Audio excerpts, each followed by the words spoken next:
പയറും മത്തങ്ങയും എരിശ്ശേരി വെക്കാൻ പോവാം. വൻപയർ കുക്കറിൽ നേരത്തെ കുറച്ച് വേവിച്ച് വെച്ചിരുന്നതാണ്. പച്ചമുളക് ഇട്ട് കൊടുക്കാം, മഞ്ഞൾപ്പൊടി, മുളക് പൊടി, ഉപ്പ്.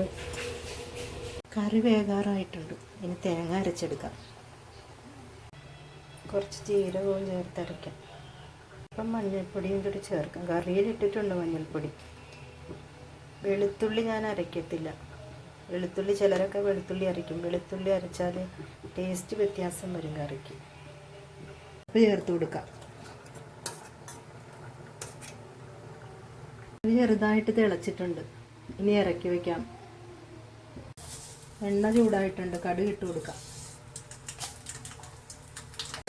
മുളക്, കറിവേപ്പില, കുറച്ച് തേങ്ങ വറുത്തെടുക്കാം.